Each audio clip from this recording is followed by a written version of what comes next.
ঢালিউডের দুই তারকা শাকিব খান ও পরীমণি জুটি বেঁধেছিলেন আরও ভালোবাসবো তোমায় ও ধূমকেতু সিনেমায়। এরপর আর একসঙ্গে দেখা যায়নি তাদের, তবে মাঝে মধ্যেই বিভিন্ন অনুষ্ঠানে তাদের সঙ্গে দেখা হয়।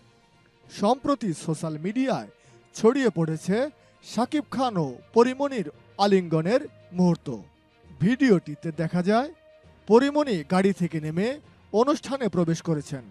এ সময় শাকিব খানের সঙ্গে দেখা করেন তিনি, একে অপরকে আলিঙ্গন করেন। মেগাস্টারকে জড়িয়ে ধরার সময় বেশ ইমোশনাল দেখা যায় এই অভিনেত্রীকে, যে কারণে ভিডিও ক্লিপটি ঝড়ের গতিতে ছড়িয়ে পড়েছে সোশ্যাল মিডিয়াতে। শাকিব পরীমণির ওই ভিডিওতে ভক্তরা বেশ মজার মজার বিভিন্ন মন্তব্য করেছেন।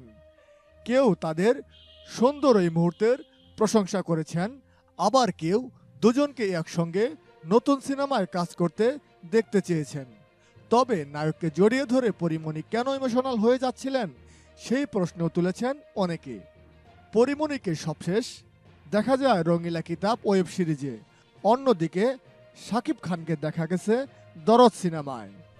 দর্শক, শাকিব খান এবং পরীমণি জুটিকে আপনাদের কাছে কেমন লাগে অবশ্যই আমাদেরকে কমেন্টস করে জানাতে পারেন। খেলা, বিনোদন সহ দেশ এবং দেশের বাইরের যে কোনো নিউজের আপডেট পেতে এক্ষুনি ফেস্টুন মিউজিক ইউটিউব চ্যানেলটিকে সাবস্ক্রাইব করে রাখুন আর সাথে থাকা বেল আইকনটি প্রেস করুন।